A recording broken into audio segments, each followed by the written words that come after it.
Good morning, everyone. Welcome back to my class of mathematics, my maths, my methods. Class 12th में हम कर रहे थे topic application of derivative exercise 6.1 इसकी हो चुकी 2 की अप्रोक्सीमेट कंप्लीट होने वाली है। लास्ट का थोड़ा सा क्वेश्चन है, आज हम वो करते हैं। उसमें क्वेश्चन हमारे पास इंक्रीजिंग और डिक्रीजिंग इंटरवल्स के लिए थे कि कोई फंक्शन कब इंक्रीजिंग होता है कब डिक्रीजिंग। क्वेश्चन नंबर 14 तक हम कर चुके हैं, उससे आगे चलते हैं क्वेश्चन नंबर 15 पे। Question is let I be an interval disjoint from -1 to +1. Prove that the function f given by fx equal to x plus 1 by x is strictly increasing on interval I. The function exercise 6.2 and question number 15, that is the function fx is given as x plus 1 by x. हमने show करा है this function is strictly increasing on the interval I. What is the interval I? लिखा इन्होंने disjoint from -1 to +1.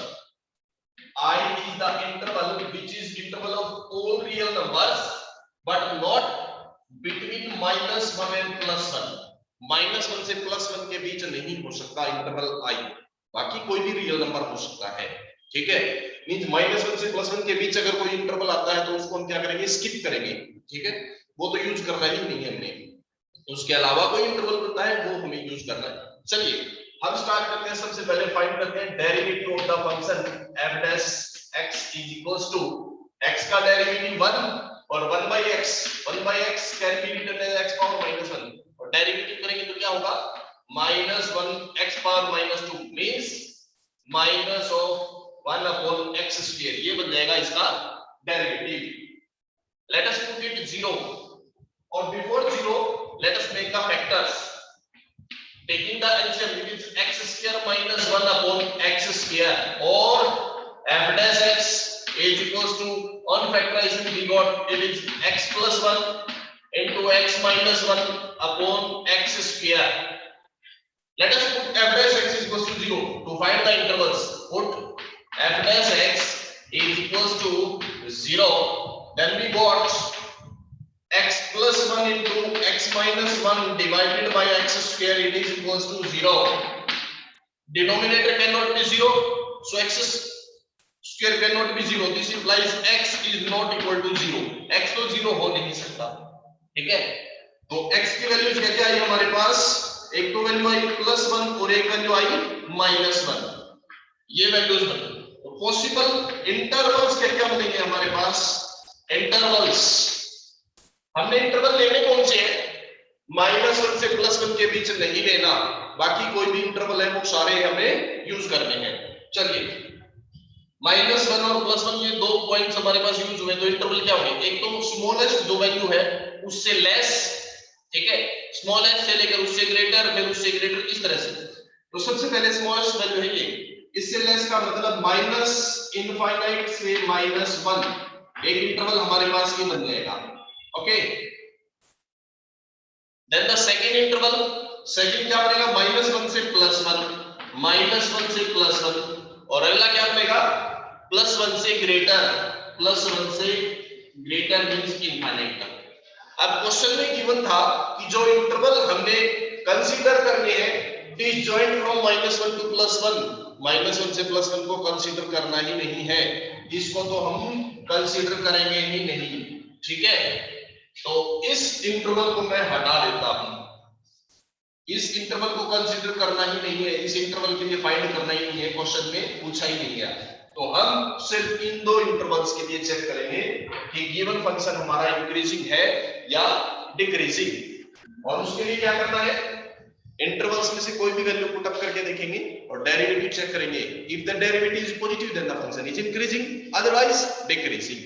Okay, then on the interval -∞ to -1, in this interval which type of variation f dash x shows, let us put between -∞ and -1 any value, let us put -2 लेते हैं, f dash x में ये रहा, तो -2 और +1 -1 negative, -2 और -1 -3 ये भी नेगेटिव, डिवाइड में स्क्वायर है तो positive, means negative multiply negative divide by positive, total is positive, and positive means increasing.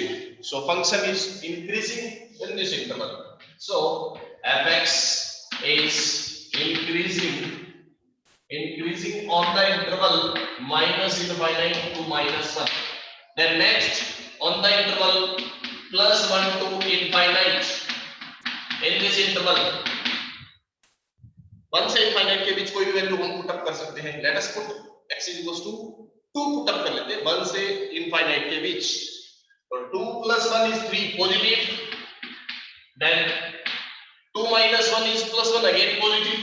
और denominator whole square है वो positive रहेगा ही. So total is positive means again increasing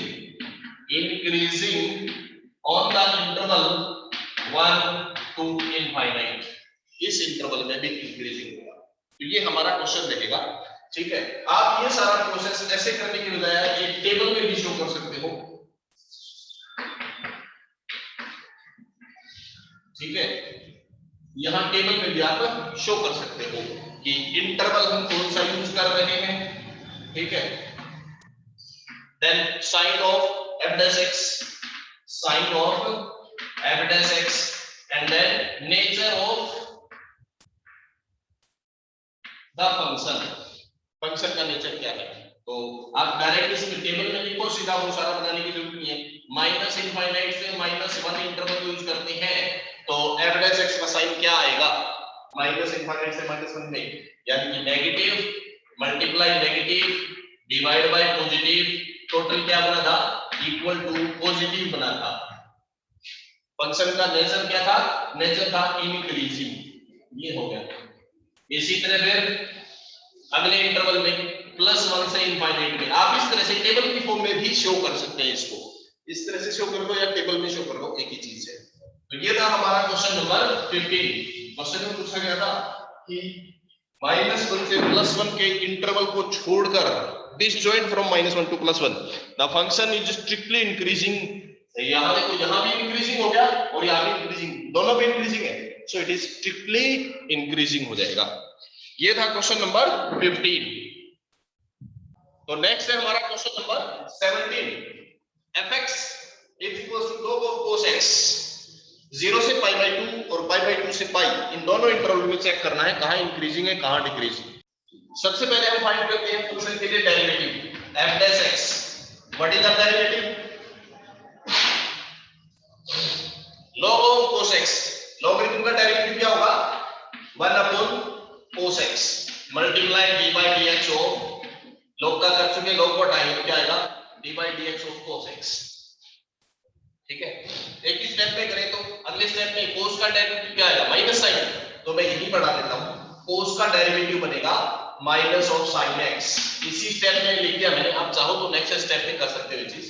so we got f dash x is equals to minus of sin x upon cos x which is tangent x. ये हो गया. अब दो interval इसने already दे रखे 0 से π/2 और π/2 से π. 0 से π/2 फर्स्ट क्वाड्रेंट में टेंजेंट क्या होगा positive. tan is positive multiply minus, so total is negative. तो इस इंटरवल में क्या बन जाएगा डिक्रीजिंग.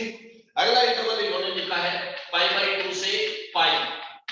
π/2 से π यानी कि second quadrant tangent is negative minus already है, टोटल इज पॉजिटिव.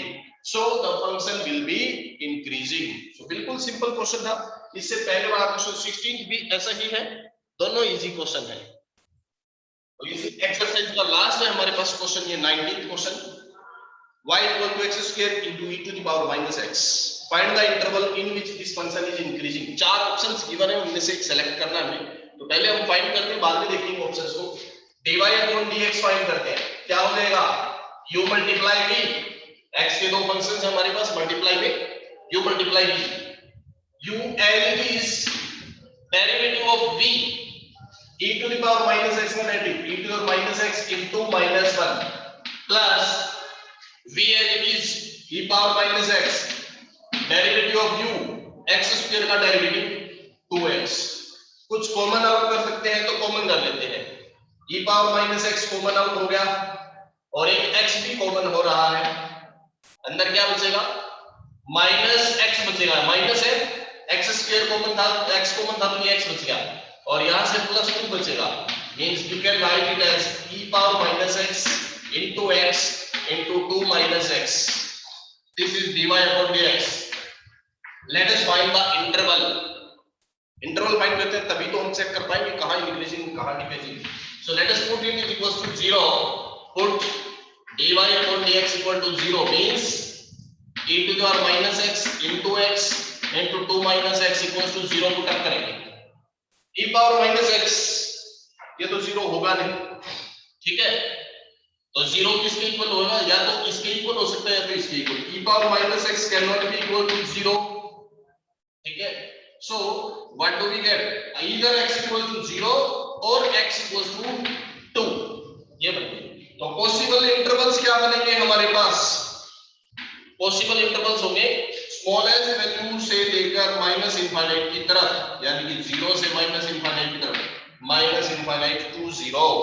अगला इंटरवल पॉसिबल है 0 से 2 और उससे अगला इंटरवल पॉसिबल है 2 से इनफाइनाइट. ये इंटरवल्स इसके पॉसिबल है. इन इंटरवल्स पे चेक करना है कहां इंक्रीजिंग कहां डिक्रीजिंग. अब क्वेश्चन में देखो -∞ से 0 तो ऑप्शन में दे ही नहीं रखा, ये तो ऑप्शन में ही नहीं दे रखा, 4 ऑप्शन है इसके, तो ये तो वैसे ही चेक हो जाता, गिवन ही नहीं है ये तो ऑप्शन में. 0 से 2 और 2 से इनफाइनाइट इन दोनों को चेक कर लेते हैं बस हम. ठीक है, on the interval 0 to 2 f dash x या dy upon dx एक ही बात है, क्या बनेगा, ये रहा इसमें 0 से 2 के बीच, 0 से 2 के बीच मान लिया 1 पुट अप कर, 1 पुट करेंगे e की पावर कुछ भी है ये तो पॉजिटिव रहेगा हमेशा. 1 पुट करेंगे तो x ये भी पॉजिटिव हो गया और इनटू 2 - 1 ये भी पॉजिटिव हो गया.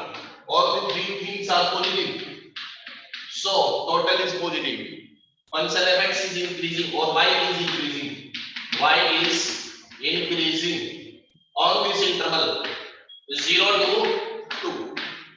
इस इंटरवल में इंक्रीजिंग है, मींस ऑप्शन डी है. हो सकता है सी भी हो, वो भी चेक करके देख लेते हैं.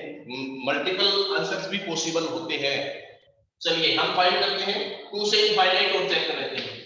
On the interval 2 to infinite f dash x, 2 से इनफाइनाइट के बीच कोई भी वैल्यू पुट अप करके देखते हैं. मान लो हम 3 ले लेते हैं डेरिवेटिव में, तो e की पावर कुछ भी है ये तो पॉजिटिव ही रहेगा, x की वैल्यू 3 पुट करेंगे तो ये भी पॉजिटिव है और 3 पुट करें तो 2 - 3 -1 ये नेगेटिव है. तो टोटल क्या होगा, नेगेटिव.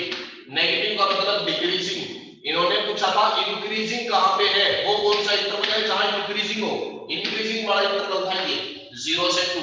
तो 0 से 2 जो है वो ऑप्शन इसका आंसर हो जाएगा D option. Option D is the final answer. तो ये हमारी एक्सरसाइज 6.2 यहां कंप्लीट होती है. अगला टॉपिक हम स्टार्ट करते हैं टेंजेंट. किसी कर्व के लिए इक्वेशन ऑफ टेंजेंट या स्लोप ऑफ टेंजेंट फाइंड करना, स्लोप ऑफ नॉर्मल फाइंड करना, इक्वेशन ऑफ नॉर्मल फाइंड करना. तो किसी भी कर्व का स्लोप ऑफ टेंजेंट क्या होता है, हमारे पास फंक्शन है, मान लो y = x² + 2x या ऐसे कोई भी फंक्शन है. Then the slope of that curve, slope of tangent to that curve, उस कर्व के ऊपर जो टेंजेंट ड्रॉ किया जाएगा गिवन पॉइंट से या कहीं से भी, उसका स्लोप क्या होगा. It is represented by dy upon dx. Given जो कर्व है उसका जब हम डेरिवेटिव फाइंड करेंगे गिवन कर्व की इक्वेशन का, तो उसका जो डेरिवेटिव है वो स्लोप ऑफ टेंजेंट को रिप्रेजेंट करता है. ठीक है, वैसे it is equals to tangent theta also, ये टेंजेंट थीटा के इक्वल भी होता है. अब इक्वेशन ऑफ टेंजेंट फाइंड करने के लिए हम 11th क्लास में किसी लाइन की इक्वेशन, टेंजेंट क्या होता है, एक लाइन ही तो होती है. जैसे मान लो हमारे पास एक सर्कल है, at this point what is the tangent, this is the tangent at this point, ये हो गया है ना. Tangent is in line. Okay, तो टेंजेंट की इक्वेशन क्या होगी, टेंजेंट क्या है, एक लाइन. लाइन की इक्वेशन हम 11th क्लास में कर चुके हैं. Equation of A line that is y minus y1 is equals to m into x minus x1. This is the equation of line. Where what is m? M is the slope of that line. Okay. अब हम equation of tangent find करेंगे तो we will use the slope of tangent. और tangent के slope को हम dy upon dx लिख सकते हैं.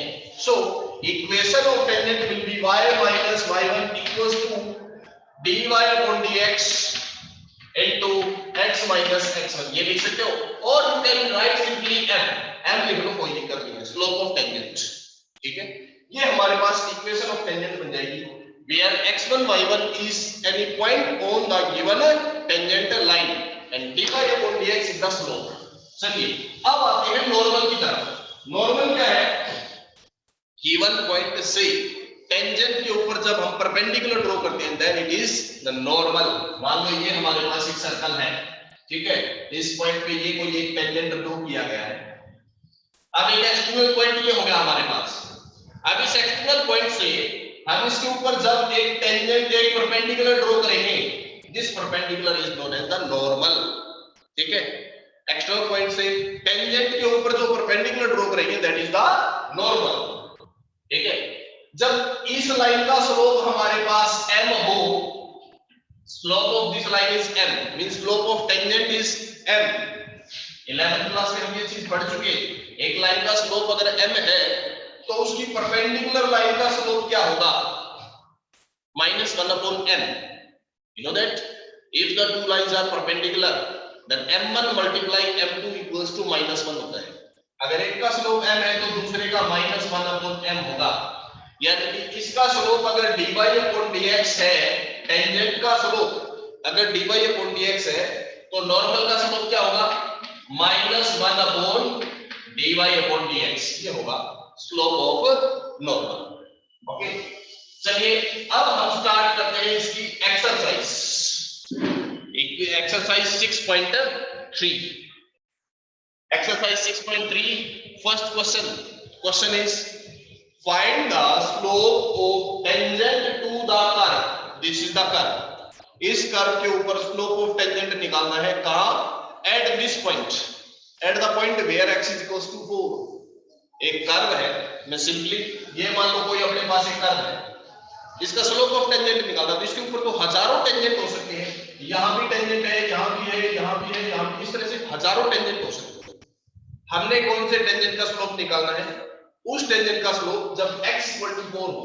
Late us this is the point where x equal to 4। तो इस पॉइंट के ऊपर जो टेंजेंट होगा मींस दिस, इसका हमें स्लोप निकालना है, ये क्वेश्चन है, ठीक है। किसी एक कर्व के ऊपर बहुत सारे टेंजेंट्स ड्रॉ किए जा सकते हैं, बट हमने कौन से टेंजेंट का स्लोप निकालना है, the slope of that tangent where x equal to 4। चलिए हम निकालते हैं, सबसे पहले डिफरेंशिएट करते हैं with respect to x। So dy upon dx क्या होगा, 4 into 3 12x cube minus 4, ये तो हो गया जनरल। अब हमें at this point, इस पॉइंट के ऊपर स्लोप ऑफ टेंजेंट निकालना है, तो at x equals to 4, put x equals to 4, we find dy upon dx is equals to 4 put करें तो 4 का क्यूब 64 को मल्टीप्लाई कर लेते हैं 12 से, तो 12 multiply 64 and minus 4, that will be the slope of tangent।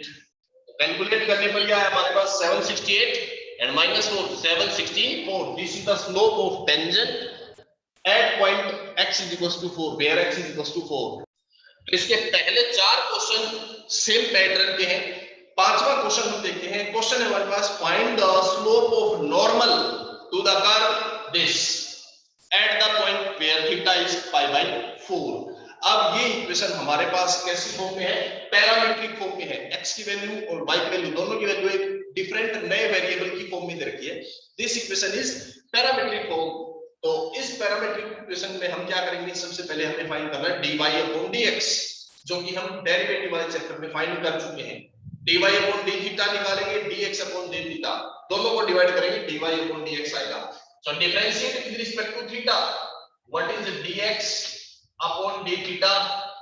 8 into cos cube का डेरिवेटिव करेंगे, तो सबसे पहले पावर का डेरिवेटिव 3 आगे आएगा, cos स्क्वायर बचेगा, मल्टीप्लाई में क्या होगा, cos क्यूब का होगा तो मल्टीप्लाई में क्या बचेगा, cos, और cos का डेरिवेटिव होता है माइनस साइन।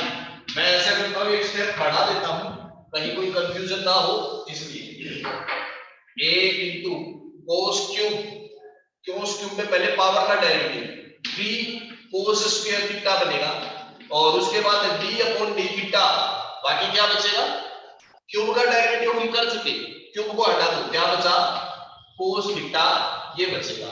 अब इस स्टेप में हम cos का भी डेरिवेटिव कर लेंगे। So this is 3a cos square theta into derivative of cos, which is minus sin, ये लो minus sin theta. We got dx upon d theta. Now we will find dy upon d theta.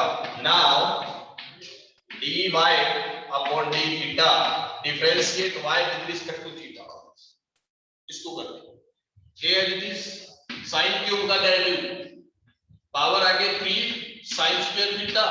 अब यहाँ पे एक step direct, जैसे इसमें d upon d theta लिखा था, यहाँ पे d अपॉन d थीटा होगा, इसका पावर का डेरिवेटिव कर चुके, बाकी क्या बचा, sin थीटा। तो क्या हो जाएगा, 3a sin square theta into derivative of sin, sin का डेरिवेटिव क्या होगा, cos theta. This is dy upon d theta, दोनों चीजें आ रही है हमारे पास। अब निकालते हैं dy upon dx। So what is dy upon dx, it will be dy upon d theta divided by dx upon d theta। dy upon d theta ये रहा हमारे पास 3a sin square theta into cos theta divided by dx upon d theta minus 3a cos square theta into sin theta। ध्यान रहे ऊपर dy है ना, नीचे dx है, तो ऊपर dy upon d theta है ना, नीचे dx upon d theta। 3a cancel out, एक sin कैंसल आउट और एक cos कैंसल आउट, क्या बच गया, sin theta upon cos theta minus minus tangent theta ही आ गया हमारे पास। We will find this at theta equals to pi by 4। जब थीटा की वैल्यू pi by 4 हो तो dy upon dx कितना बन जाएगा, put theta is pi by 4 in this, pi by 4 minus of tangent pi by 4, tan 45 कितना होता है, 1। dy upon dx आया -1। हमने निकाला था slope of normal, slope of normal पूछा गया है। ये किसका स्लोप है, slope of tangent, dy upon dx होता है स्लोप ऑफ टेंजेंट, और स्लोप ऑफ नॉर्मल कितना होता है, -1 अपॉन dy by dx, ये होता है स्लोप ऑफ नॉर्मल।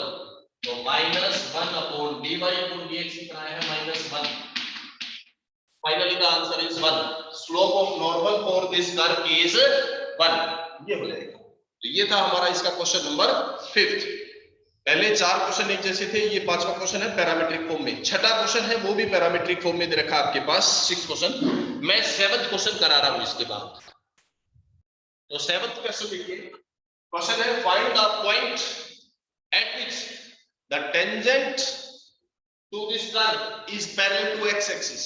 इस कर्व का टेंजेंट जब x एक्सिस के पैरेलल होगा तो वो कौन सा पॉइंट होगा, इस कर्व का ऐसा कौन सा पॉइंट है जिसका टेंजेंट x एक्सिस के पैरेलल बन जाए। जैसे कि मैं रफली एक डायग्राम बनाता हूं, मान लो ये कर्व आ गया, इस कर्व के ऊपर बहुत सारे टेंजेंट होंगे, इस कर्व के ऊपर ये भी टेंजेंट है, ये भी, ये भी, इस तरह से बहुत सारे टेंजेंट है। लेकिन इसने पूछा है ऐसा कौन सा पॉइंट है जिसका टेंजेंट x एक्सिस के पैरेलल हो। इस पॉइंट के ऊपर जब हम टेंजेंट ड्रॉ करेंगे तो ये देखो x एक्सिस के पैरेलल बन जाएगा, है ना, x एक्सिस के पैरेलल होगा। तो ये पॉइंट फाइंड करना है, ये क्वेश्चन है हमारे पास। Find that point where tangent is parallel to x axis. x axis के पैरेलल है तो पहले स्लोप ऑफ टेंजेंट निकालते हैं, differentiate with respect to x।